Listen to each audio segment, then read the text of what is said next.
Class வந்து பார்க்க போகிறோம். சாரி, மாடர்ன் இந்தியா கிளாஸ் வந்து பார்க்க போகிறோம். ஸோ மாடர்ன் இந்தியாவில் சுதேசி மூமெண்ட் சார்ந்த விஷயங்கள் வந்து பார்த்துக்கிட்டு இருக்கோம். ஸோ இந்த டாபிக்ஸை நம்ம வந்து பார்த்திங்கன்னா தெளிவான முறையில் நம்ம வந்து பார்த்துருவோம். ஸோ இது வந்து ரொம்ப ரொம்ப முக்கியமானது, முக்கியமான ஒரு டாபிக்ஸு. இதை பற்றி நம்ம வந்து ஓகே தெளிவான முறையில் வந்து பார்த்துருவோம். ஸோ ஏற்கனவே நேற்று இந்த டாபிக்ஸ் வந்து உங்களுக்கு தெளிவான முறையில் வந்து நடத்தினேன். ஸோ இன்னைக்கு இதில் இருக்கக்கூடிய பேலன்ஸை என்ன பண்ணுறேன் அப்படின்னா உங்களுக்கு தெளிவான முறையில் சொல்லி கொடுக்குறேன். ஸோ ஃபேஸ்புக்கில் மட்டும் லைவ் போதான்னு பார்க்கணும். ஃபேஸ்புக்கில் மட்டும் யாராவது லைவ் போதான்னு வந்து பாருங்கள். ஸோ அதாவது மாடர்ன் இந்தியாவில் நம்ம வந்து நேற்று எக்ஸ்ட்ரீம்ஸ்னா யார், மாடரேட்னா யார் போன்ற விஷயங்கள் வந்து பார்த்தோம். ஸோ இப்போ வந்து பார்த்தீங்கன்னா சுதேசி மூமெண்ட், பார்ட்டிஷன் ஆஃப் பெங்கால் வந்து பார்த்தோம். ஸோ இப்போ வந்து பார்த்தீங்கன்னா சுதேசி மூமெண்ட் சார்ந்த விஷயத்த நம்ம வந்து தெளிவான முறையில் பார்க்க போகிறோம். ஸோ இந்த சுதேசி மூமெண்ட் அப்படிங்கக்கூடிய விஷயம் வந்து பார்த்தீங்கன்னா பிரிட்டிஷ்காரனுங்க இருக்கிறாங்க இல்லையா, ஸோ அவங்கள என்ன பண்ணணும், அவங்களுடைய துணிமணிகள், அவங்க வச்சுக்கக்கூடிய காலேஜு, ஸ்கூல்ஸு, ஸோ எல்லாத்தையும் வந்து பார்த்தீங்க அப்படின்னா திறந்துட்டு நமக்கு தேவையான பொருளை என்ன பண்ணுறோம் அப்படின்னா நாமளே தயாரிக்கக்கூடிய ஒரு விஷயம் வந்து பண்ணுறோம். ஸோ இதான் வந்து பார்த்தீங்கன்னா சுதேசி மூமெண்ட். ஸோ சுதேசி அப்படிங்கக்கூடிய கான்செப்ட் நிறைய மீனிங்ஸ் வந்து இருக்கு. ஸோ அதில் நம்ம ஒவ்வொன்றையும் வந்து பார்த்தீங்கன்னா தெளிவான முறையில் வந்து பார்ப்போம். இதில் சம்மந்தமான முக்கியமான லீடர்ஸ் யார் யாரெல்லாம் இருக்கிறாங்க போன்ற விஷயங்களையும் நம்ம வந்து பார்ப்போம். ஸோ இந்த சுதேசி மூமெண்ட் அப்படிங்கிறது மாடர்ன் இந்தியாவில் ரொம்ப ரொம்ப முக்கியம். ஸோ இந்த விஷயம் இன்னைக்கு ஒரு 20 மினிட்ஸ் கிளாஸ் வந்து பார்த்துட்டு ஆஃப்டர் என்ன பண்ணுவோம் அப்படின்னா கொஷின்ஸ் நான் வந்து உங்களுக்கு கொடுக்குறேன். அதை ஒரு 10 நிமிஷம் நீங்கள் வந்து சால்வ் பண்ணுங்க. இது வந்து நான் கிளாஸு எப்படி எடுக்கிறேன் அப்படின்னா என்ன சீக்ரெட் அப்படிங்கிறத தெரிஞ்சுக்கணும். நான் சொல்றது எல்லாத்தையும் வந்து பார்த்தீங்க அப்படின்னா நீங்கள் வந்து பிரம்மாண்டமாக வந்து நினச்சிக்க வேண்டாம். இதுக்கு பின்னாடி கொஞ்சம் இல்லை நிறையாவே வந்து ஒர்க் பண்ணுறேன். என்ன அப்படின்னு வந்து பார்த்தீங்கன்னா யூபிஎஸ்சி மெயின்ஸ் கொஷினை அனலைஸ் பண்ணுவேன், டிஎன்பிசி மெயின்ஸ் கொஷினை எல்லாம் நல்லா உள்வாங்கிடுவேன். ப்ளஸ் வந்து பார்த்தீங்கன்னா எஸ்எஸ்சி, ஆர்ஆர்பி இந்த மாதிரி கேள்வித்தாள்களை எல்லாம் உள்வாங்கி ஸ்டாண்டர்டான புத்தகங்கள், பள்ளி புத்தகம், என்சிஆர்டி, ஸோ இந்த மாதிரி ஸ்டாண்டர்டான புத்தகங்கள் வந்திருக்கு. ஸோ அதையும் ரீட் பண்ணி எப்படி கொடுத்தா எப்படி வந்து போய் சேரும் அப்படிங்கக்கூடியதை பேஸ் பண்ணி நான் என்ன பண்ணுறேன் அப்படின்னா உங்களுக்கு கிளாஸ் வந்து எடுத்துகிட்டு இருக்கேன். இது நிறைய நான் ஒர்க் அவுட் பண்ணி கிடைச்ச அனுபவத்தில் நான் வந்து உங்களுக்கு கொடுத்துட்ருக்கேன். அதனால் இதை ப்ராப்பராக நீங்கள் வந்து நோட்ஸ் எடுத்து வந்து வச்சுக்கிட்டு என்ன பண்ணுங்கள், ஸ்ட்ரக்சராக வந்து ப்ரிப்பேர் பண்ணுங்கள். எந்த எக்ஸாம் வந்தாலும் நீங்கள் வந்து அடித்து துவச்சி விட்டுறலாம். ஸோ அந்த அளவுக்கு உங்களுக்கு வந்து கண்டிப்பாக ஒரு லைஃப் சேஞ்ச் பண்ணக்கூடிய இந்த வகுப்பு வந்து இருக்கும். ப்ளஸ் ஸ்கூல் புத்தகத்தையும் நான் சொல்லக்கூடிய விஷயம், நீங்கள் பார்க்கக்கூடிய விஷயம் வந்து பார்த்தீங்கன்னா டோட்டலாக வேறு கண்ணோட்டத்தில் வந்திருக்கும். அது காரணம் என்னென்னா நான் சொல்லக்கூடிய விஷயம் நீங்கள் யூபிஎஸ்சி மெயின்ஸுக்கும் வந்து ப்ரிப்பேர் பண்ணணும், ஸ்கூல் புத்தகத்தை தாண்டி யோசிக்கணும் அப்படிங்கிறதுக்கான விஷயம் வந்து பார்த்தீங்கன்னா நான் தொடர்ந்து வந்து சொல்லுவேன். அதனால இதையும் வந்து யூஸ் பண்ணிக்கணும். ஸோ இப்போ நம்ம ஒவ்வொன்றையும் மொத்தம் இது வந்து டிஎன்பிசி, யூபிஎஸ்சி, எஸ்எஸ்சி, ஆர்ஆர்பி எல்லா எக்ஸாமுக்கும் வந்து பார்த்தீங்கன்னா பயன் தரும். சில பேர் இன்னும் விஏஓக்கு குரூப் 4 கெடுங்க, குரூப் 1 கெடுங்க, யூபிஎஸ்சி கெடுங்க அப்படின்னு சொல்லிட்டு இருக்கீங்க. ஸோ இது வந்து பார்த்தீங்கன்னா எல்லாத்துக்கும் காமனாக தான் வந்து பார்த்தீங்கன்னா நான் வந்து சொல்லி கொடுக்குறேன். அதனால இதை வந்து என்ன பண்ணிக்கோங்க, ஸ்ட்ரக்சராக நீங்கள் வந்து பேஸ் பண்ணிக்கோங்க. ஸோ நேற்று வந்து பார்த்தீங்கன்னா மிதவாதிகள், தீவிரவாதிகள், அதி தீவிரவாதிகள் சார்ந்த விஷயங்களை வந்து பார்த்தோம். ஸோ இதில் வங்க பிரிவினை வந்து பார்த்தோம். வங்காள வந்து பார்த்தீங்கன்னா 2 தான் வந்து உடைக்கிறாங்க. கிழக்கு வங்காளம் வந்து பார்த்தீங்கன்னா வங்காளம் அப்படின்னு சொல்லி, கிழக்கு வங்காளத்தில் இன்க்ளூடிங் வந்து பார்த்தீங்கன்னா அசாமும் வந்து இருக்கு, ரைட்டா? ஸோ இப்போ வங்காளத்தை ஃபர்ஸ்ட் வந்து பார்த்தீங்கன்னா 1860 வந்து பார்த்தீங்கன்னா ஃபர்ஸ்ட் ஸ்டார்டிங் ஸ்டேஜில் என்ன பண்ணுறாங்க, ஃபர்ஸ்ட் நாம வந்து வங்காளத்தை நம்ம வந்து பெங்காலை தனியாக வந்து பிரிக்கலாம் அப்படிங்கக்கூடிய டிஸ்கஷன்ஸ் வந்து நடக்குது. ஸோ அதுக்கப்புறம் 1890 வந்து பார்த்தீங்கன்னா ஒரு புத்துயிர் திட்டத்தை வந்து பார்த்தீங்கன்னா கர்ஷன், அங்கே இருக்கக்கூடிய யூரோப் ட்ரேடர்ஸ் வந்து இருப்பாங்க இல்லையா, ஸோ அவங்க கூட ட்ரேடர்ஸோட ஐடியாலஜியை யூஸ் பண்ணி என்ன பண்ணுறாங்க அப்படின்னா சேஞ்ச் பண்ணுறாங்க. ஸோ அதுக்கப்புறம் வந்து பார்த்தீங்க அப்படின்னா 1890 அந்த புத்துயிர் ஒப்பந்தம் வந்து பண்ணப்படுது. அடுத்து வந்து பார்த்தீங்கன்னா இதுக்கு இடையில ஒரு சில பிரச்சனைகள் வந்து பார்த்தீங்க அப்படின்னா வந்து வருது. என்ன வருது அப்படின்னு வந்து பார்த்தீங்கன்னா உங்களுக்கு கடுமையான வறட்சி சார்ந்த விஷயங்கள் ஒரு சைடு வந்து நடக்குது. ப்ளஸ் வந்து பார்த்தீங்கன்னா மிதவாதிகள் அவங்க வந்து ஜஸ்ட் வந்து பெட்டிஷன் போடுறது இந்த மாதிரி விஷயங்களே வந்து பண்ணிக்கிட்டு இருக்காங்க. பெரிய லெவல்ல அவங்க அவுட்கம் வந்து எடுக்கல. 1896-97 பிளேக் போன்ற நோய்கள் வந்து வருது. ரஷ்யா ஜப்பான் வார் 1904 இருந்து 5 வரைக்கும் வந்து நடந்த வார்ல வந்து ரஷ்யாவை யார் ஜெயிச்சிடறான்னா ஜப்பான்காரனுங்க வந்து ஜெயிச்சிடறானுங்க. அப்போ ரஷ்யாங்கிறது அப்போ யூரோப்ல இருந்தது. அப்போ யூரோப் கண்ட்ரியை ஜப்பானே ஜெயிச்சிட்டா நம்மளும் ஜெயிச்சிடலாம் அப்படிங்கக்கூடிய ஆங்கிலேயருக்கு எதிராக போராட்டங்கள் கொஞ்சம் கொஞ்சமா வந்து பாத்தீங்கன்னா ஸ்டெப் எடுக்கிறாங்க. ஸோ இதுல லார்டு கர்சன் என்ன பண்றாரு வந்து பாத்தீங்கன்னா கல்கத்தா கார்பரேஷன் ஆக்ட் அப்படின்னு சொல்லி 1899 ஒரு ஆக்ட் கிரியேட் பண்றாங்க. அந்த ஆக்ட் படி இந்த லோக்கல் கவர்மெண்டோடைய பஞ்சாயத்து சிஸ்டம் இருக்கு இல்லையா, 73வது 74வது அரசியலமைப்பு திருத்தப்படி ஷெட்யூல் நம்பர் 11 லோக்கல் கவர்மெண்ட் வந்து சொல்லுது. பாலிட்ல 12 வந்து பாத்தீங்கன்னா முனிசிபாலிட்டி வந்து சொல்லுது. ஆஃப்டர் இண்டிபெண்டன்ஸ் பிஃபோர் வந்து பாத்தீங்கன்னா பிரிட்டிஷ்காரங்க என்ன பண்றாங்க, கல்கத்தா கார்பரேஷன் ஆக்ட்ல இந்த லோக்கல் அத்தாரிட்டியோட பவரை வந்து என்ன பண்றாங்க, குறைக்கிறாங்க. அது 1899. அதுக்கப்புறம் யூனிவர்சிட்டி ஆக்ட் அப்படிங்கக்கூடிய பல்கலைக்கழக சட்டம். அப்போ கர்சன் என்னென்ன சட்டங்கள்லாம் இயற்றினாரோ அதை வந்து தெரிஞ்சுக்கணும். ஸோ அந்த சட்டத்து மூலமா என்ன பண்றாங்க, பல்கலைக்கழகத்தோட ரெகுலேஷனை கண்ட்ரோல் பண்ணக்கூடிய விஷயத்தையும் கை வைக்கிறாங்க. இதே மாதிரி அலுவலக ரகசிய சட்டம். இப்போ ஆர்டிஐ ஆக்ட்ல ஆர்மி ரிலேட்டடான இன்ஃபர்மேஷன் கேட்டீங்கன்னா கொடுக்க மாட்டாங்க. அது காரணம் என்னன்னா, ஸோ அது வந்து அஃபீஷியல் சீக்ரெட் ஆக்ட் கீழே வந்து வர்றதுனால கொடுக்க மாட்டாங்க. ஸோ இந்த ஆக்டையும் என்ன பண்றாங்க, இது பண்றதுனால அந்த நமக்கு ஃப்ரீடம் ஆஃப் எக்ஸ்பிரஷன் ஆர்டிகல் 19 இப்போ இருக்கு இல்லையா, அதை அந்த காலகட்டத்திலே ஒடுக்கக்கூடிய சூழ்நிலைகள் வந்து இருக்கு. இப்போ கர்சனுக்கு அகென்ஸ்டா என்ன பண்றாங்க அப்படின்னா பார்ட்டிஷன் ஆஃப் பெங்கால் அப்படிங்கக்கூடிய விஷயத்தையும் யாரு கொண்டு வரா, கர்சன் வந்து கொண்டு வராரு. என்ன காரணம் அப்படின்னு வந்து பாத்தீங்கன்னா, நம்ம வந்து இவங்களை மதம் ரீதியா வந்து பிரிச்சோம்னா தான் கரெக்டா இருக்கும். பெங்கால்ல வந்து பாத்தீங்கன்னா வங்க மொழி வந்து பேசுவாங்க. வங்க மொழியில பிரிச்சோம் அப்படின்னா அவங்களுடைய மொழி சார்ந்த உணர்வு வந்து இருக்கும். அப்ப யூனிட்டியா மாறிடுவானுங்க அப்படின்னு சொல்லி என்ன பண்ணுவாரு, இந்த வங்காளத்தை 2ஆ வந்து உடைப்பாரு. பெங்கால் அண்ட் ஈஸ்ட் பெங்கால், அசாம் இதெல்லாம் வந்து இது பண்ணுவாரு. ஸோ இந்த ஈஸ்ட் பெங்கால்ல யார் அதிகமா இருப்பாருன்னா முஸ்லிம்ஸ்கள் அதிகமா இருப்பாங்க. வெஸ்ட் பெங்கால்ல வந்து பாத்தீங்கன்னா ஹிந்துஸ் வந்து பாத்தீங்கன்னா இந்த மேற்கு பகுதியில ஹிந்துஸ் வந்து பாத்தீங்கன்னா அதிகமா வந்து இருப்பாங்க. ஸோ அப்போ இப்போ வந்து பிரிச்சாச்சு. பிரிச்சதுனால என்ன ஆகுது அப்படின்னு வந்து பாத்தீங்கன்னா இனி வந்து அவங்களுடைய கண்ட்ரோல்ல வந்து வரும் அப்படின்னு வந்து நினைக்கிறாங்க. ஸோ இதுபடி என்ன பண்றாரு கர்சன், ஒவ்வொரு ஸ்டெப்பான விஷயங்களை வந்து எடுக்கிறாரு. ஸோ ஃபர்ஸ்ட் டிசம்பர் 3ஆம் தேதி, ஓகே, டிசம்பர் 3, 1903 வந்து பாத்தீங்கன்னா பிரிட்டிஷ் பார்லிமெண்ட்ல ஒரு ஆக்ட் வந்து கொண்டு வராங்க. ஓகே, ஸோ அந்த விஷயத்தை வந்து தெரிஞ்சுக்கணும். பிரிட்டிஷ் பார்லிமெண்ட்ல டிசம்பர் 3, 1903 ஒரு ஆக்ட் வந்து பாஸ் பண்றாங்க. இந்த பெங்காலை 2ஆ வந்து உடைக்கலாம் அப்படின்னு சொல்லி. அதுக்கப்புறம் வந்து பாத்தீங்க அப்படின்னா இந்த பார்ட்டிஷன் ஆஃப் பெங்கால் எப்போ நடக்குது அப்படின்னா, ஸோ தென் இந்த பெங்காலை வந்து 2ஆ பிரிக்க போறோம் அப்படிங்கிறத ஜூலை 20, 1905 அறிவிக்கிறாங்க. ஓகே, டிசம்பர் 3 பிரிட்டிஷ் பார்லிமெண்ட்ல சட்டம் ஏற்றுதாங்க. ஜூலை 20, 1905 என்ன பண்றாங்க, அனௌன்ஸ் பண்றாங்க. ரைட்டா? அதுக்கப்புறம் எப்போ வந்து இம்ப்ளிமெண்ட் ஆகுது அப்படிங்கக்கூடிய டேட்டையும் தெரிஞ்சுக்கணும். அக்டோபர் 16, 1905 இம்ப்ளிமெண்ட் ஆகுது. ரைட்டா? டிசம்பர் 3, 1903 பிரிட்டிஷ் பார்லிமெண்ட் அனௌன்ஸ் பண்றாங்க. ஜூலை 20 இம்ப்ளிமெண்ட் பண்ண அந்த ஆக்ட் பாஸ் பண்றாங்க. ஜூலை 20, 1905 அனௌன்ஸ் பண்றாங்க. இந்த கான்ஸ்டியூஷன் எப்போ நடைமுறைக்கு வந்தது, ஏற்றுக்கொள்ளப்பட்டதெல்லாம் படிப்போம். அதே மாதிரிதான். ரைட்டா? அக்டோபர் 16, 1905 என்ன பண்றாங்க, நடைமுறை செய்யப்படுகிறது. ரைட்டா? ஸோ அப்போ இந்த மாதிரி என்ன பண்றாங்க, அப்போ ஈஸ்ட்ல யார் இருக்கா, உங்களுக்கு வந்து முஸ்லிம்ஸ் தான் வந்து பாத்தீங்கன்னா என்னது மெஜாரிட்டி. அப்போ ஈஸ்ட் பகுதியில மைனாரிட்டி யார் வந்து இருக்கிறா அப்படிங்கிற மாதிரி கொஸ்டின் வந்து கேட்பாங்க. ஹிந்துஸ் வந்து பாத்தீங்கன்னா மைனாரிட்டி வந்து பாத்தீங்கன்னா இருக்கிறாங்க. ஓகே, ஸோ இது வந்து நீங்க வந்து தெரிஞ்சு கொள்ள வேண்டிய மிக முக்கியமான ஒண்ணு. ஸோ இந்த மாதிரி ஒவ்வொரு இதை வந்து பாத்தீங்கன்னா உடைக்கக்கூடிய சூழ்நிலைகள் வந்து இருக்கு. ஸோ இப்போ முக்கியமா இந்த நேரத்துல கவர்னர் ஆஃப் பெங்காலா யார் இருந்தா அப்படின்னு வந்து கேட்பாங்க. ஆண்ட்ரூ அப்படிங்கிறவர் இருந்தார். ரைட்டா? ஆண்ட்ரூ அப்படிங்கிறவர், சர் ஆண்ட்ரூ ஃப்ராசர் அப்படிங்கிறவர் இருந்தாரு.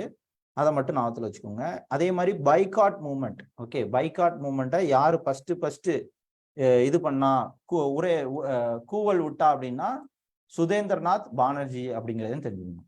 ரைட்டா? இதான் ஸ்கூல் புக்ல சொல்லக்கூடிய விஷயம். இதை வந்து தெரிஞ்சுக்கோங்க. ஸோ அப்போ இந்த பிரிவினை 1903 என்ன பண்றாங்க, வங்க பிரிவினை அங்க சட்டம் ஏற்றினாங்கன்னு வந்து பார்த்தோம் இல்லையா. மிதவாதிகள் தீவிரவாதிகள் வந்து பாத்தீங்கன்னா அவங்களுக்குள்ளே பிரச்சனை வருது. மிதவாதிகளும் தீவிரவாதிகளுக்கும் இடையே பிரச்சனைகள் வந்து வருது. ரைட்டா? ஸோ அதை வந்து தெரிஞ்சுக்கணும். இது 12th ஸ்டாண்டர்டு புக்கு ரைட்டா. ஸோ இப்போ நீங்கள் வந்து புக்கில் உள்ளதை வச்சாலும் புக்கை தாண்டியான விஷயங்களை தான் நான் வந்து சொல்லுவேன். ஏன்னா புக்கு வந்து முக்கியம், புக்கு தான் வந்து படிக்கணும். ஆனால் புத்தகத்தை தாண்டி நீங்கள் வந்து யோசிக்கணும். அது எப்போ யோசிப்பீங்க அப்படின்னா பாடத்தை உள்வாங்கணும். உள்வாங்கி நான் ஏற்கனவே பள்ளி புத்தகத்தை, சமச்சீர் கல்வி புத்தகத்தை எப்படி படிக்கணும்னு வந்து சொல்லியிருக்கேன். அதை வந்து பாருங்க, தெளிவாக வந்து புரியும். படிக்கக்கூடிய மெத்தடே ஒரு ஒரு ஒரு ஸ்டைல் இருக்கு. அந்த ஸ்டைல வந்து ஈஸி தான். அதை ஆட்சியர் கல்வியில பயிற்சி பெற்றில சமச்சீர் கல்வி புத்தகத்தை எப்படி படிப்பதுன்னு கொடுத்துருப்பேன். அதை பாருங்க ரைட்டா. அதை வந்து தெரிஞ்சுக்கோங்க ரைட்டா. ஸோ இப்போ 1905 ஓகே, ஜூலை 20ன்னு போட்டுக்கோங்க. ஜூலை 19ன்னு போட்டிருக்காங்க, 20ன்னு போட்டுக்கோங்க ரைட்டா. ஸோ டிஎன்பிசி எக்ஸாமில் 19ன்னு கேட்டால் 19 வந்து கிளிக் பண்ணுங்க. As per NCERT standard source படி ஜூலை 20 தான் வந்து கரெக்ட் ரைட்டா. இது வந்து தெரிஞ்சுக்கணும். அப்போ வங்க பிரிவினை ஏற்பட்ட தோல்வி வந்து பார்த்தீங்கன்னா மிதவாதிகள் தான் அந்த இடத்துல வந்து பார்த்தீங்கன்னா ரொம்ப ஆக்டிவாக இருந்திருந்தாங்க. அவங்க மிதவாதிகள் அந்த கட்டத்தில் இருந்ததுனால அதுவே வந்து ஒரு தோல்வி அப்படிங்கக்கூடிய பிபன் சந்திரபால், அஸ்வின் குமார் தாத்தா, அரவிந்த் கோஸ் இவங்கெல்லாம் வந்து பார்த்தீங்கன்னா தீவிரவாதிகள். ஸோ இவங்க என்ன பண்ணுறாங்க அப்படின்னு பார்த்தீங்கன்னா அதை வந்து எதிர்க்கக்கூடிய சூழ்நிலைகள் வந்து இருக்குது ரைட்டா. ஸோ இந்த ப்ராசஸ் வந்து பார்த்தீங்கன்னா நடக்குது. ஸோ இப்போ உங்களுக்கு இந்த ஈவெண்ட் வந்து நடக்குது. ஸோ தென் வந்து பார்த்தீங்கன்னா இந்த பார்ட்டிஷன் ஆஃப் பெங்கால் வந்து இருக்கு இல்லையா, இந்த பார்ட்டிஷன் ஆஃப் பெங்கால்னால வந்தது தான் பிரிவினை எதிர்ப்பு இயக்கம் அப்படின்னு வந்து சொல்லுவாங்க ரைட்டா. ஆன்டி பார்ட்டிஷன்ஸ் மூவ்மெண்ட்ஸ் அப்படின்னு வந்து சொல்லுவாங்க. இந்த பெங்காலை வந்து பிரிச்சதுனால தான் சுதேசி மூவ்மெண்ட் வந்து ஸ்டார்ட் ஆகும். அப்போ பெங்கால் பார்ட்டிஷனுக்கும் சுதேசி மூவ்மெண்ட்டுக்கும் என்ன இருக்கு, சம்பந்தம் இருக்கு. அப்போ வந்து கொஸ்டின்ஸ் டைரக்டா யூபிஎஸ்சில 2-3 வாட்டி வந்து பாத்தீங்கன்னா கேட்டிருக்காங்க, நீங்க வந்து தெரிஞ்சுக்கணும். இப்போ சுதேசி மூவ்மெண்ட் வந்து ஸ்டார்ட் பண்ணோடனே என்ன நடக்குது அப்படின்னு வந்து பாத்தீங்கன்னா முக்கியமா நிறைய டிஸ்டர்ப் பண்ணிட்டே இருக்கானுங்க. ஓகே, ஸோ இப்போ என்ன நடக்குது அப்படின்னு வந்து பாத்தீங்கன்னா நம்ம வந்து செல்ஃபா நம்ம என்னென்ன தேவையோ அதை வந்து செல்ஃபா வந்து பெற்றுக்கணும் அப்படிங்கிறத வந்து இது பண்றாங்க. ஸோ இந்த சுதேசி மூவ்மெண்ட்ல லாலா லஜபதி ராய், பால கங்காதர திலக், பிபன் சந்திரபால் ஓகே இவங்க கூட ஒருத்தர் வந்து பிரிட்டிஷ்காரர் ஒரு ஜேர்னலிஸ்ட் பத்திரிகையாளர் வந்து பாத்தீங்கன்னா ஜாயின் பண்றாரு. இது யூபிஎஸ்சில வந்து கேட்டிருக்காங்க. HW நெபின்சன் அப்படிங்கிறவரும் வந்து பாத்தீங்கன்னா இவர் வந்து இது பண்றாரு. ஸோ இப்போ பார்ட்டிஷன் ஆஃப் பெங்கால் நடந்துச்சு, அதுக்கு எதிர்ப்பா நமக்கு வந்து சுதேசி மூவ்மெண்ட் வந்து ஸ்டார்ட் பண்றாங்க. சுதேசி மூவ்மெண்ட் ஸ்டார்ட் பண்ணோடனே உங்களுக்கு வந்து தெரியும் இந்தியன் நேஷனல் காங்கிரஸ் மீட்டிங்கு ஒவ்வொரு வருடமும் வந்து நடந்துட்டு இருக்கும். இதுல 1905 ஒரு மீட்டிங் வந்து நடக்குது. ஸோ 1905 நடந்த மீட்டிங் வந்து பாத்தீங்கன்னா பனரா செஷன். எந்த செஷன் எப்ப நடந்ததுன்னு தெரிஞ்சுக்கணும். பனரா செஷன் வந்து பாத்தீங்கன்னா 1905 பனராஸ் காங்கிரஸ் மாநாடு வந்து நடக்குது. ஸோ இதுல யாரு தலைவர், யாரு ஹெட் அப்படின்னு வந்து கேட்பாங்க. உங்களுக்கு காந்தியோட இப்போ வந்து காமராஜருடைய குரு யாரு, காந்தியோட குரு யாரு, இந்த மாதிரி கொஸ்டின்ஸ்லாம் வந்து உண்டு. ஓகே, ஸோ அதே மாதிரி வந்து பாத்தீங்கன்னா கோகலே, GK கோகலே வந்து பாத்தீங்கன்னா உங்களுக்கு வந்து இந்த பனராஸ் மாநாட்டை என்ன பண்றாரு அப்படின்னு வந்து பாத்தீங்கன்னா லீட் பண்றாரு. ஓகே, ஸோ இந்த பனராஸ் மாநாட்டில் உங்களுக்கு வந்து பாத்தீங்கன்னா மாநாடு வந்து நடக்குது. ஸோ என்ன சொல்றாங்க அப்படின்னு பாத்தீங்கன்னா ஓகே நாம வந்து சுதேசி மூவ்மெண்ட் ஃபர்ஸ்ட் ஸ்டார்ட் பண்ணலாம் அப்படின்னு சொல்லி இந்தியன் நேஷனல் காங்கிரஸ் முடிவு பண்றாங்க ரைட்டா. ஸோ அப்போ பிரிட்டிஷ்காரங்களுடைய கூட்ஸை பாய்காட் பண்ணலாம், அவங்களுடைய பொருட்களை வேண்டாம் அப்படின்னு வந்து புறக்கணிக்கலாம் அப்படிங்கிறத எந்த தேதியில முடிவு பண்றாங்கன்னு கொஸ்டின் கேட்பாங்க.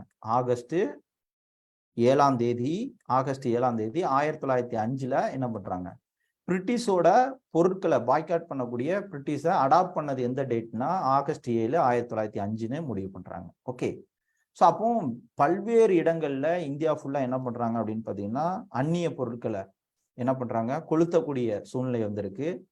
ஸோ அப்போ அவங்களுடைய பிரிட்டிஷோட எக்கனாமியை கொலாப்ஸ் பண்றதுக்கு என்ன பண்றாங்க, இந்த மூவ்மெண்ட் வந்து பாத்தீங்கன்னா நடத்துறாங்க. ஸோ பிரிட்டிஷோட மேனுஃபேக்சர் கூட்ஸா வந்து இருக்கட்டும், ஆர்டிகிள்ஸா வந்து இருக்கட்டும், ஓகே ஸோ எல்லாத்தையும் என்ன பண்றாங்க அப்படின்னா சுதேசி மூவ்மெண்ட்ல கொஞ்சம் கொஞ்சமா வந்து பாத்தீங்கன்னா இது பண்றாங்க. ஒண்ணு அவங்க பொருளை அழிக்கிறது, அதே நேரத்துல சுதேசி இந்தியா பொருளை வந்து பாத்தீங்கன்னா இந்தியாவோட பொருளை உற்பத்தி பண்ணக்கூடிய விஷயத்த வந்து பாத்தீங்கன்னா கொஞ்சம் கொஞ்சமா வந்து பண்றாங்க. ஏன்னா பிரிட்டிஷ்காரன் இந்தியாவுக்கு வந்து என்ன பண்ணா ஃபர்ஸ்ட் இந்த ஹேண்டிகிராஃப்ட்னு சொல்லுவோம், நம்ம கைவினை பொருட்களை எல்லாத்தையும் ஒழிச்சு கட்டான். ஸோ கைத்தறி நெசவாளி, அவங்களோட நெசவாளிகளை வந்து பார்த்தீங்கன்னா அவங்க லேண்ட்ல குறிப்பிட்ட பயிர் தான் வந்து விளைவிக்கணும் அப்படின்னு சொல்லி மாத்திட்டான். இந்த மாதிரி பல்வேறு விஷயங்களை என்ன பண்ணான் அப்படின்னு பார்த்தீங்கன்னா பிரிட்டிஷ்காரன் வந்து பண்ணான். ஸோ இப்படி பண்ண உடனே வந்து பார்த்தீங்கன்னா நம்ம வந்து அவங்களுக்கு அகெயின்ஸ்டா இது பண்ணோம். இதுல ஸ்டூடெண்ட் கம்யூனிட்டி வந்து பார்த்தீங்கன்னா சுதேசி மூவ்மெண்ட்ல முக்கியமா பார்ட்டிசிபேட் பண்ணாங்க. ஸோ அவங்களுடைய ஷாப்பை வந்து உடைக்கிறது, ஓகே, அந்த அவங்களுடைய கிளாத்தை வந்து எரிக்கிறது, இந்த மாதிரி விஷயங்கள்லாம் ஸ்டூடெண்ட் கம்யூனிட்டி வந்து பார்த்தீங்கன்னா ஒரு தேசிய உணர்வோட வந்து பண்ணாங்க. உங்களுக்கு கொஸ்டின் எப்படி கேட்பாங்க அப்படின்னா, சுதேசி மூவ்மெண்டில் கல்லூரி மாணவர்கள் பங்கேற்கவில்லைன்னு கேட்பாங்க. ஆனா அவங்களுடைய ரோல் வந்து பார்த்தீங்கன்னா ரொம்ப ரொம்ப ரொம்ப ரொம்ப ரொம்ப முக்கியமானது. ஓகே, ஸோ அப்போ இப்படி ஒவ்வொன்றா வந்து பார்த்தீங்கன்னா நடந்துகிட்டு இருக்கு. அப்போ பெங்காலி இருக்கிறாங்க இல்லையா, ஸோ அவங்க வந்து பார்த்தீங்கன்னா ஆங்கில உடைகள் அணிவதை வந்து பெங்காலிஸ் வந்து பார்த்தீங்கன்னா தவிர்க்கிறாங்க. இதே மாதிரி அவங்க ஸ்கூல்ஸு, காலேஜ், லாயர்ஸ் வந்து பார்த்தீங்கன்னா கோர்ட் வந்து அட்டன் பண்ணுறது, இதை எல்லாத்தையும் வந்து என்ன பண்ணுறாங்க, ஸ்டாப் பண்ணுறாங்க. அதே மாதிரி உங்களுக்கு பெங்கால் இங்கெல்லாம் வந்து பார்த்தீங்கன்னா ஜமீன்தாரி சிஸ்டம் வந்து இருந்துச்சு, ரைட்டா? அந்த ஜமீன்தாரியும் என்ன பண்ணுறாங்க, விவசாயிகள் ஜமீன்தாரிகளும் இந்த ஆன்டி பார்ட்டிஷன் மூவ்மெண்ட்ல, சுதேசி மூவ்மெண்ட்ல என்ன பண்ணுறாங்க, அவனுங்க என்ன ஆனாலும் ஏன்னா உங்களுக்கு வந்து ஜமீன்தாரி ஃபுல்லாவே பிரிட்டிஷ்காரனை டிபெண்ட் பண்ணி தான் வந்து இருப்பாங்க. ஆனா அந்த நேரத்திலையும் நடக்கட்டும், என்னுடைய பொருளாதார நிலைமை எப்படி போனாலும் வந்து பரவாயில்ல, இந்தியாவோட தேசிய உணர்வுக்காக ஜமீன்தாரி முதற்கொண்டு வந்து பாத்தீங்கன்னா என்ன பண்றாங்க, பார்ட்டிசிபேட் பண்றாங்க. இப்படி பார்ட்டிசிபேட் வந்து பண்ணும்போது வந்து பாத்தீங்கன்னா ஒரு ஸ்டேஜ்ல நம்ம கிளாத்துக்கு வந்து ப்ராப்பரான நியூ கிளாத் வந்து வேணும். எஜுகேஷன் சிஸ்டம் வேண்டாம் அப்படின்னா எஜுகேஷன் சிஸ்டத்துக்கு நேஷனல் எஜுகேஷன் வந்து கொண்டு வராங்க. பேங்க்ஸ் வந்து உருவாக்குறாங்க. Sugars, salt, soap company, medicine companies, இதெல்லாம் இந்தியாவில் வந்து பார்த்தீங்கன்னா அவர்களாவே இந்தியர்கள் வந்து பார்த்தீங்கன்னா உருவாக்கக்கூடிய சூழ்நிலை வந்து இருக்கு. ஸோ அப்போ என்ன பண்றாங்க அப்படின்னு வந்து பார்த்தீங்கன்னா இந்த மாதிரி ஆங்கிலேயருக்கு எதிராக ஒரு மிகப்பெரிய லெவல்ல போராட்டங்கள் வந்து கையில் எடுக்கப்படுது.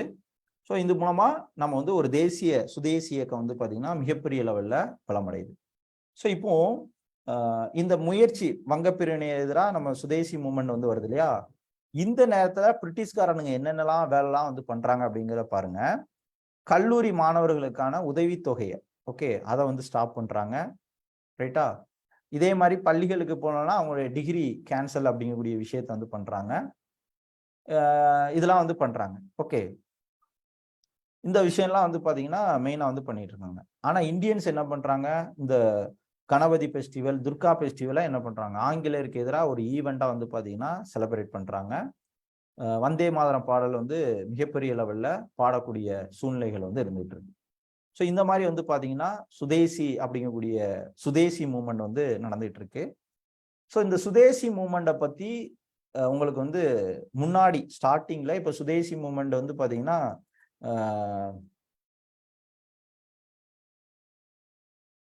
ஏதோ இடையில நீங்க கிளாஸை கவனிங்க, ஏதாவது கமெண்ட் பண்ணிட்டு நடக்காதீங்க. இதுல இவர் இருக்காரு இல்லையா, கோவிந்த் ரானடே அப்படிங்கிறவர், ரைட்டா? அவரு பூனாவில் உங்களுக்கு வந்து தன்னாட்சி இயக்கம் வந்து படிப்பேன். தன்னாட்சி இயக்கம் வந்து பாத்தீங்கன்னா உங்களுக்கு ஃபர்ஸ்ட் எங்க ஸ்டார்ட் பண்ணாங்க, பூனேல உங்களுக்கு திலக் ஸ்டார்ட் பண்ணியிருப்பாரு, சென்னையில அன்னிபெசன்ட் அம்மையார் ஸ்டார்ட் பண்ணியிருப்பாங்க. ஸோ அதே நேரத்துல முன்னாடி 1872ல 1960ல தான் ஹோம் ரூல் மூவ்மெண்ட், தன்னாட்சி இயக்கம்.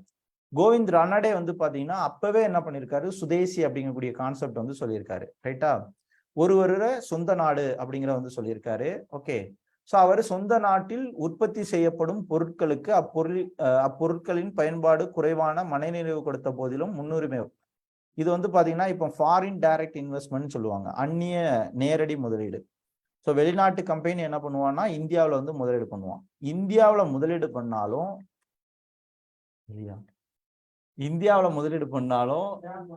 என்ன பண்ணணும் அப்படின்னு வந்து பாத்தீங்கன்னா 30% எம்எஸ்எம்இ செக்டார் வந்து இருக்கு இல்லையா, அவங்களுக்கு சிறு குறு தொழிலாளர்கள், அவங்ககிட்ட இருந்து ப்ராடக்ட் வந்து வாங்கணும். இப்போ ஃபாரின் கம்பெனி ஒரு கார் தயாரிக்கிறான்னா அந்த மாதிரி ஒரு சில ரெகுலேஷன்ஸ் வந்து இருக்கு. ஸோ அப்போ இந்தியா பொருள் இந்தியா வந்து தயாரிக்கிறாங்க. அப்போ இந்தியா சுயசார்பு பொருளாதாரம் அப்படிங்கக்கூடிய கான்செப்ட்ல உங்களுக்கு எக்கனாமி கீழே வந்து படிப்பீங்க. ஏன்னா இப்போ இருக்கக்கூடிய கவர்மெண்ட் சுயசார்பு பொருளாதாரத்தை தான் அதிகமா வந்து பேசுறாங்க. அப்போ நீங்க என்ன பண்ணணும், நீங்க அதை வந்து அது முக்கியமானடா, ஓகே, அதை வந்து தெரிஞ்சுக்கணும், ரைட்டா? ஸோ அப்போ இந்த சுயசார்பு பொருளாதாரம் இதே கான்செப்ட் தான் காந்தி வந்து சொல்லியிருப்பாரு. இது வந்து அதே இது வந்து பாத்தீங்கன்னா டிபிஎஸ்பி, உங்களுக்கு வந்து பார்த்தீங்கன்னா அதுலேயும் வந்து காட்டேஜ் இண்டஸ்ட்ரி, காந்தியோட ஐடியாலஜி வந்து பார்த்தீங்கன்னா ரிஃப்ளெக்ட் ஆகிருக்கும். ஸோ இந்த மாதிரி ஒவ்வொரு சப்ஜெக்டையும் நீங்கள் என்ன பண்ணுங்க அப்படின்னா லிங்க் பண்ணி வந்து படிச்சிங்க அப்படின்னா ரொம்ப ரொம்ப ரொம்ப கரெக்டான ஒரு இதாக வந்திருக்கும். ஸோ அதனால நீங்கள் என்ன பண்ணுங்க, ஒவ்வொரு சப்ஜெக்டையும் லிங்க் பண்ணி வந்து என்ன பண்ணணும், படிக்கணும். ரைட்டா? ஸோ ஆர்டிகிள் 33 43 சார்ந்த விஷயங்கள், ஓகே, இதெல்லாம் நீங்கள் வந்து தெரிஞ்சுக்கோங்க. ஓகே, ப்ரொமோட் தி காட்டேஜ் இண்டஸ்ட்ரி அப்படிங்கிறது ஆர்டிகிள் 43. அப்போ இந்தியாவில் என்ன பண்ணுறது, இந்திய பொருட்களை வந்து தயாரிக்கிறதுக்காக காந்தியோட ஐடியாலஜியில், காந்தியன் பிரின்சிபாலில் இருக்கக்கூடிய ஒரு விஷயம். ஸோ இப்போ சுதேசி அந்த கான்செப்ட் ஓரளவு நீங்கள் வந்து நல்லா தெரிஞ்சிருப்பீங்க அப்படிங்கிறத நம்புகிறேன். ஸ்கூல் புக்கில் ஒரு ஸ்ட்ரக்சராக நீங்கள் வந்து படிக்கணும். அதை நான் எல்லாமே வந்து கற்றுக் கொடுக்குறேன். இப்போ சுதேசி இயக்கம் சார்ந்த விஷயத்த நீங்கள் என்ன பண்ணிட்டீங்க, முக்கியமாக வந்து இது பண்ணிட்டீங்க. ஸோ இப்போ நான் என்ன பண்ண போகிறேன் அப்படின்னா, அடுத்து முஸ்லீம் லீக் வந்து பார்த்தீங்கன்னா டாக்காவில் வந்து தொடங்கியிருப்பாங்க 1906. அடுத்து வந்து பார்த்தீங்கன்னா சுவராஜ் அப்படிங்கிறத கல்கத்தா மாநாடு 1906 கல்கத்தா மாநாடு வந்து நடக்கும். அந்த மாநாட்டில் சுயராஜை என்ன பண்ணியிருப்பாங்க, அடாப்ட் பண்ணியிருப்பாங்க. தாதாபாய் நவ்ரோஜி வந்து இருக்கார் இல்லையா, அவர் தான் வந்து மெயினாக இது பண்ணியிருப்பாரு. ஸோ சுயராஜ் அப்படிங்கிறது பார்த்தீங்கன்னா செல்ஃப் கவர்மெண்ட் அப்படின்னு அர்த்தம். ஓகே, செல்ஃப் கவர்மெண்ட் அப்படிங்கிறத 1906 கல்கத்தா மாநாட்டில் அடாப்ட் பண்ணியிருப்பாங்க. அடுத்து 1907 சூரத் மாநாடு வந்து நடக்கும். இந்த சூரத் மாநாட்டில் தீவிரவாதிகள் வந்து பார்த்தீங்கன்னா எக்ஸ்ட்ரீமிஸ்ட் லாலா லஜபதி ராய பிரசிடென்ட் ஆகணும்னு நினைப்பாங்க. ஸோ இந்த மாதிரி பிரச்சனைகள் வந்து போயிட்டு இருக்கும். அதுக்கப்புறம் வந்து பார்த்தீங்க அப்படின்னா ராஜ்பிகாரி கோஸை என்ன பண்ணியிருப்பாங்க அப்படின்னா சூரத் செஷன்ல இந்தியன் நேஷனல் காங்கிரஸோட தலைவரா வந்து இது பண்ணியிருப்பாங்க. கோஸ் சூரத் பிளவு நடக்கும்போது பிரசிடென்டா இருந்தவர். ரைட்டா? ஸோ அதுக்கடுத்து 1909 மிண்டோ மார்லி சீர்திருத்தம் அப்படிங்கிறத சொல்லி இருந்திருப்பாங்க. இதுல தான் ஹிந்து முஸ்லீமுக்கு செப்பரேட் எலக்டோரல் வந்து கொண்டு வந்திருப்பாங்க, தனி தொகுதி வந்து கொண்டு வந்திருப்பாங்க. அதுக்கு அடுத்த ஈவெண்ட் டெல்லி தர்பார் அப்படின்னு சொல்லுவோம். ரைட்டா? ஸோ இவங்க இங்கிலாண்டோட குவீன் வந்து பார்த்தீங்கன்னா ஸோ அந்த ஈவெண்ட் வந்து நடக்கும். இந்த காலகட்டங்களில் தான் உங்களுக்கு டெல்லி என்ன பண்ணியிருப்பாங்க, டெல்லி தர்பார் அப்படிங்கிறது அந்த குவீனை வந்து வரவேற்கக்கூடிய ஒரு நிகழ்வு அடிக்கடி வந்து நடக்கும். ஸோ இந்த காலகட்டத்தில் தான் பார்ட்டிஷன் ஆஃப் பெங்காலை திரும்ப பெறுவாங்க. இந்த ஈவெண்ட் இன்னும் தெளிவாக வந்து பார்ப்போம். அடுத்து Ghadar party 1913 Pacific coast Hindu association சொல்லுவோம். Pacific coast Hindu association. So அங்கே உங்களுக்கு பார்த்தீங்கன்னா சான் பிரான்சிஸ்கோவில் வந்து பார்த்தீங்கன்னா தொடங்கியிருப்பாங்க. ரைட்டா? ஸோ இப்போ ஓரளவு இந்த கான்செப்டை நீங்கள் வந்து தெரிஞ்சுக்கணும். இதை நீங்கள் என்னடா இவ்வளோ விஷயங்கள் வந்து சொல்லணுமா தெரியணுமா அப்படின்னா இதை மட்டும் படிங்க. உங்களுக்கு வந்து எல்லா எக்ஸாம்லையும் இது வந்து பார்த்தீங்கன்னா ரிஃப்ளெக்ட் ஆகும். ரைட்டா? எஸ்எஸ்சி, ஆர்ஆர்பி எல்லாத்துலேயும் இந்த கான்செப்ட் அக்யூரேட்டாக வந்து ரிஃப்ளெக்ட் ஆகும். இப்போ அடுத்த ஒரு 10 நிமிடம் என்ன பண்ண போகிறோம் அப்படின்னா உங்களுக்கு வகுப்பு வந்து கொஷின்ஸ் வந்து பார்ப்போம். இந்த கொஷின்லாம் காமிக்கிறது இப்போ தான், இன்னும் கொஞ்ச நாள் வந்து கழிச்சும் நான் சொன்னேன் இல்லையா, ஒரு சில விஷயங்கள் வந்து இது பண்ணியிருப்போம். ஸோ இதில் முக்கியமாக நீங்கள் வந்து கவனிக்க வேண்டியது பார்ட்டிஷன் ஆஃப் பெங்காலுக்கு யார் சப்போர்ட் பண்ணியிருப்பா அப்படின்னு வந்து பார்த்தீங்கன்னா முஸ்லீம் லீக் வந்து பார்த்தீங்கன்னா பார்ட்டிஷன் ஆஃப் பெங்காலுக்கு வந்து சப்போர்ட் பண்ணியிருப்பாங்க. இதே மாதிரி இந்த ஈவெண்ட் நடக்கும் இல்லையா, இந்த ஈவெண்ட் நடக்கும்போது வந்து பார்த்தீங்கன்னா ஒருத்தர் வந்து படம் வந்து வரைஞ்சிருப்பாரு, பாரத் மாதா படம் வந்திருக்கு இல்லையா. ஸோ அது யாருன்னு பார்த்தீங்கன்னா அபிந்தர்நாத் தாகூர் தான் சுதேசி மூவ்மெண்ட் காலகட்டத்தில் இந்த பார்ட்டிஷன் ஆஃப் பெங்கால் காலகட்டத்தில் பாரத மாதா படத்தை வந்து வரைஞ்சிருப்பாரு. இது வந்து தெரிஞ்சுக்கணும். ஸோ அதே மாதிரி பார்ட்டிஷன் ஆஃப் பெங்கால் அனௌன்ஸ் பண்ணும்போது யார் வைஸ்ராயா வந்து இருந்திருப்பா, ஸோ உங்களுக்கு லார்டு கர்சன் வந்து இருந்திருப்பாரு. இது வந்து தெரிஞ்சுக்கணும். இது ரொம்ப ரொம்ப ரிப்பீட்டடாக வந்து கேட்கக்கூடியது. சுதேசி மூவ்மெண்ட் எது ரிலேட்டடானது வந்து பார்த்தீங்கன்னா பார்ட்டிஷன் ஆஃப் பெங்கால் ரிலேட்டடானது. இதே வந்து தெரிஞ்சுக்கணும். ரைட்டா? ஸோ இது ரொம்ப ரொம்ப முக்கியமானது.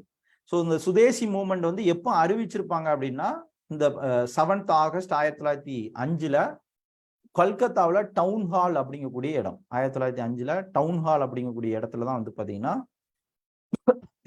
அறிவிச்சிருப்பாங்க. இது வந்து தெரிஞ்சுக்கணும். ஸோ இப்போ நான் வந்து என்ன பண்ணுறேன், கொஷின்ஸ் உங்களுக்கு வந்து கொடுக்குறேன். நீங்கள் கொஷின் ஜஸ்ட் வந்து சால்வ் பண்ணுங்க. ஒரு 2-3 கொஷின் டிரான்ஸ்லேஷன்ஸும் நான் வந்து இது பண்ணுறேன். இது எஸ்எஸ்சியில் இப்போ ரீசெண்டாக கேட்கப்பட்ட கேள்வி. ஒரு டெலகிராமில் நான் வந்து கொஷின் ஷேர் பண்ணுறேன். இதுலேயும் வந்து டிரான்ஸ்லேட்டும் வந்து பண்ணுறேன். நீங்கள் வந்து ஆன்சர் பண்ணுங்க.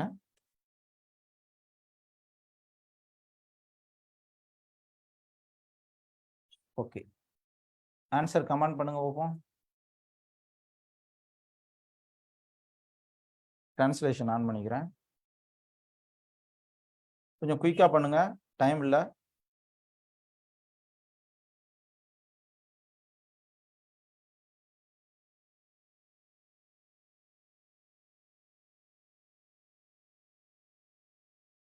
ஸோ டெஸ்ட்லாம் நம்ம வைப்போம், எங்கேயும் போக மாட்டோம். ரைட்டா? எந்த ஆண்டு கர்சன் பிரபு வங்காளத்தை பிரிக்க உத்தரவிட்டார்? வித் டேட்டோட கமெண்ட் பண்ணுங்க பார்ப்போம்.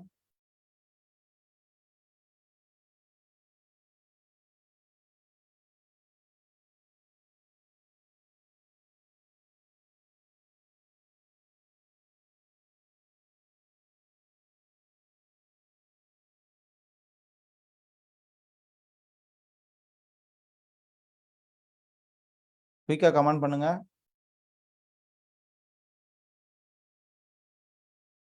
ஸோ அடுத்த கேள்வி, ஸ்பீடா கமெண்ட் பண்ணுங்க. சுதேசி இயக்கத்தால் தூண்டப்பட்டு பாரத மாதா, ஓகே, அவங்களுடைய உருவப்படத்தை வரைஞ்சது யாரு? பாரத மாதா உருவப்படத்தை வரைந்தது யார்?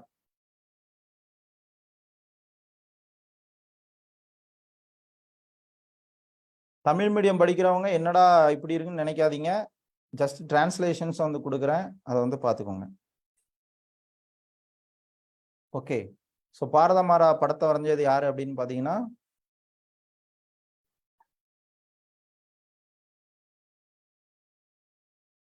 அபிநந்திரநாத் தாகூர் அப்படிங்கிறவர்.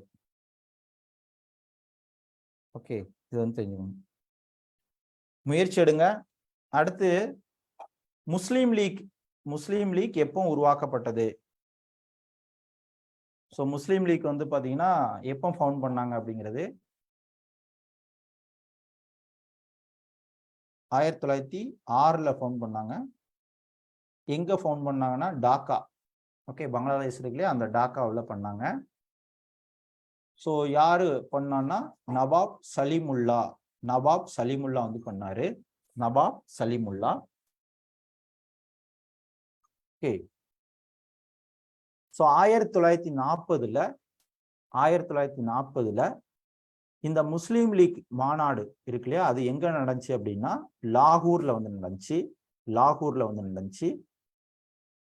ரைட்? ஸோ யாரு தலைவர் அப்படின்னா முகமது அலி ஜின்னா. ஸோ இந்த மாநாட்டில் தான் என்ன பண்ணியிருப்பாங்கன்னா பாகிஸ்தான் எங்களுக்கு வந்து செப்பரேட் கண்ட்ரியா வேணும் அப்படிங்கிறத இது பண்ணியிருப்பாங்க. ரைட்டா? ஸோ அப்போ 1906 டிசம்பர் மாதம் 30 முஸ்லீம் லீக் உருவாக்கப்படுது. எங்க டாக்காவில் நவாப் சலீமுல்லா இதை வந்து ஃபவுண்ட் பண்றாரு. இதோட தலைமையகம் லக்னோவில் வந்து இருக்கு. 1940 லாகூர் செஷன்ல லாகூர் பாகிஸ்தான்ல இருக்கு. முகமது அலி ஜின்னா தலைமையில இந்த லாகூர் மாநாடு, முஸ்லீம் லீக் மாநாடு நடக்குது. இதுல தனி நாடு வேணும் அப்படிங்கக்கூடிய கோரிக்கை வந்து வைக்கிறாங்க. ரைட்டா? ஸோ இதே மாதிரி இன்னொரு கான்செப்டையும் தெரிஞ்சுக்கணும். இது நாளைக்கு நான் வந்து சொல்லுவேன், அதனால இப்போ அட்வான்ஸா வந்து தெரிஞ்சுக்கோங்க. நீங்க ஹிஸ்டரி மேக்சிமம் வந்து படிச்சிருப்பீங்க.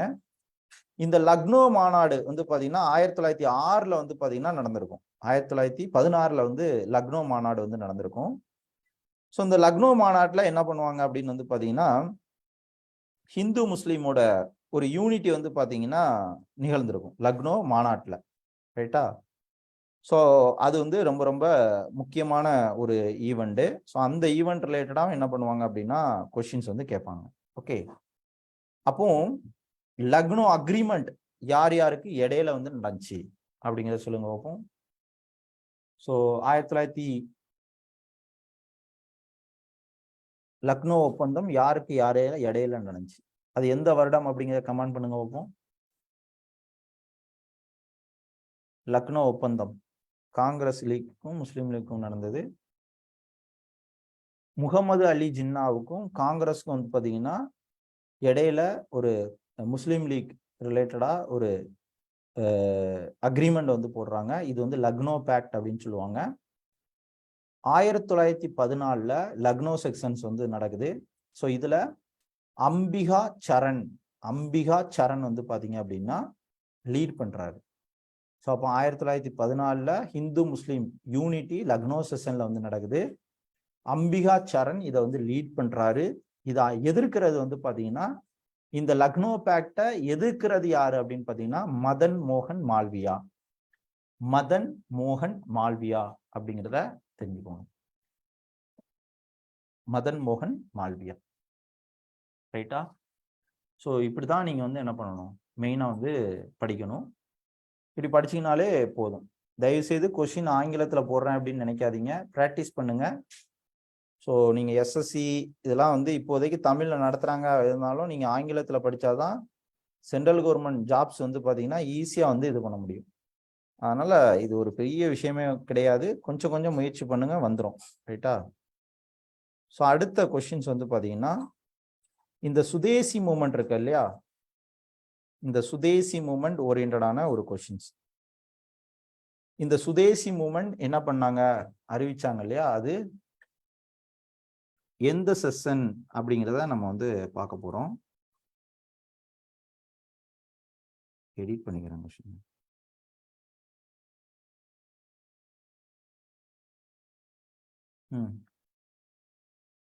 கமெண்ட் பண்ணுங்க.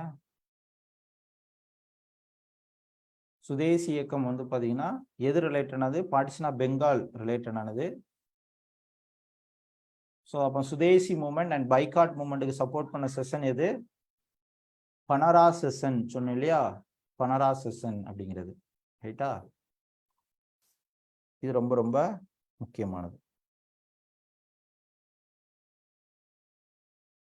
ஸோ கொஸ்டின்ஸ் இவ்வளோ எளிமையாக தான் வந்திருக்கும், இதை என்ன பண்ணிக்கோங்க, நீங்கள் வந்து தெரிஞ்சுக்கோங்க. ஸோ இது 360 வியூவில் நான் வந்து நடத்திட்டு இருக்கேன், அதனால ஒரே டாப்பிக்கில் இருக்கிறோம் அப்படிங்கிற மாதிரி யாரும் வந்து யோசிக்காதீங்க. கொஸ்டின்ஸ் டிஃப்ரெண்ட் ஆங்கிளில் வந்து கேட்பாங்க. ஸ்கூல் புக்கில் நீங்கள் வந்து படிக்கணும், அதை தாண்டி எலிமினேஷன் டெக்னிக்கும் நீங்கள் வந்து யூஸ் பண்ணலாம், ரைட்டா? ஸோ அதனால் நீங்கள் யூஸ் பண்ணிக்கோங்க. ஸோ அடுத்த கொஷின், ஸோ பார்ட்டிஷன் ஆஃப் பெங்காலுக்கு அப்புறம் நடந்த ஈவெண்ட் என்ன அப்படிங்கிறத கேட்குறாங்க. ஓகே, ஒத்துழையாமை இயக்கமா, சுதேசி இயக்கமா, வெள்ளையனே வெறிய இயக்கமா, நான் கோஆபரேஷன் மூமெண்டா? So partition of Bengal October 16, 1905 வந்து இது பண்ணியிருப்பாங்க. ஆகஸ்ட் 7, 1905 வந்து பார்த்தீங்கன்னா சுதேசி மூமெண்ட் எதில் அனௌன்ஸ் பண்ணுவாங்க, கல்கத்தாவில் டவுன் ஹாலில் வந்து அனௌன்ஸ் பண்ணுவாங்க. பார்ட்டிஷன் ஆஃப் பெங்கால் எப்போ அனௌன்ஸ் பண்ணியிருப்பாங்க, ஜூலை 19, 1905 அனௌன்ஸ் பண்ணியிருப்பாங்க, ரைட்டா? இது வந்து தெரிஞ்சுக்கணும். ஸோ இப்படி தான் கொஷின்ஸ் வந்து இருக்கும். குயிக் இந்தியா மூமெண்ட் வெள்ளையனே வெறிக்கும் 1942. ஓகே, இது வந்து தெரிஞ்சுக்கணும், புரியுதா? ஸோ இப்படி தான் கொஷின்ஸ் வந்து இருக்கும். ஒரே கொஷினை திரும்ப திரும்ப திரும்ப திரும்ப திரும்ப கேட்டுட்டு இருப்பாங்க.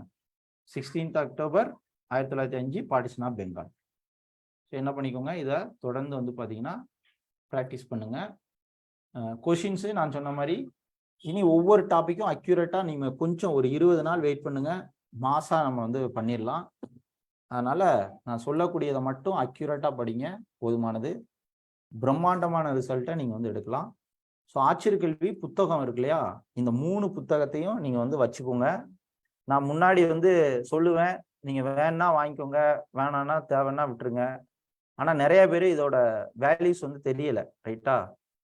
கண்டிப்பாக நீங்கள் வந்து கையில் இருந்துச்சுன்னா உங்களுக்கு மட்டும் இல்லாமல் உங்கள் ஃபியூச்சர் ஜென்ரேஷனுக்கும் வந்து யூஸ் ஆகும். புக்கு அப்படின்னா எப்படி இருக்குன்னா, கொஞ்ச நாள் பயன்படுத்திட்டு அடுத்து யூஸ் இல்லாமல் இருக்கும். ஆனால் இதில் நிறைய ரிசர்ச் பண்ணி நான் வந்து உருவாக்கியிருக்கேன். ஸோ அதனால உங்களுக்கு எது படிக்கணும் எது வேணாம் அப்படிங்கக்கூடிய எல்லா விஷயத்தையும் நம்ம ஆட்சியர் கல்வியோட நீங்கள் குரூப் 1 குரூப் 2 சேர்த்து வந்து ப்ரிப்பேர் பண்ணுறீங்க அப்படின்னா இதை வந்து மனதார நீங்கள் வந்து பெற்றுக்கலாம், ரைட்டா? இந்த 3 புத்தகத்தையும் கையில் வச்சுக்கோங்க, வச்சுக்கிட்டு ப்ரிப்பேர் பண்ணுங்க. உங்கள் வரக்கூடிய ஜென்ரேஷனுக்கும் கண்டிப்பாக வந்து யூஸ் ஆகும். அவ்வளோ பேருக்கு லைஃப் வந்து சேஞ்ச் பண்ணியிருக்கு. இதுக்கு பின்னாடி அவ்வளோ எஃபோர்ட் போட்டிருக்கேன், அவ்வளோ ரிசர்ச் பண்ணியிருக்கேன். Group 4 group 2 tnusrb TRB exam படிக்கிறவங்களும் இதை வந்து வச்சுக்கலாம். ஸோ அந்த அளவுக்கு அக்யூரேட்டான என்ன படிக்கணும் அப்படிங்கக்கூடிய எல்லா விஷயங்களும் வந்து இருக்கு. ஓகே, அது வந்து யூஸ் பண்ணிக்கோங்க. ஓகே, ப்ராப்பராக வந்து நீங்கள் வந்து யூஸ் பண்ணிக்கோங்க. இந்த 3 புத்தகத்தையும் கையில் வச்சுக்கோங்க. ஸ்கூல் புக்கு கம்பைல் பண்ணி கொடுத்துருக்கேன், அதையும் வச்சுக்கோங்க.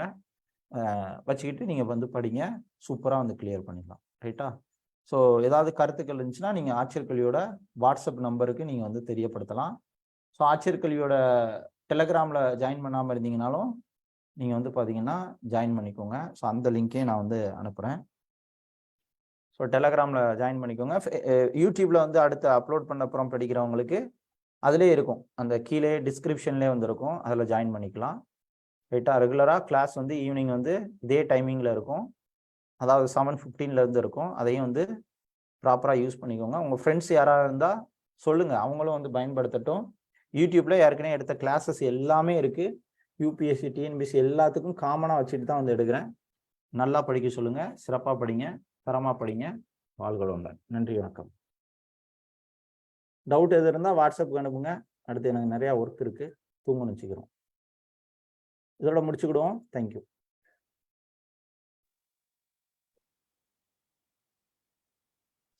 தேங்க்யூண்ணா.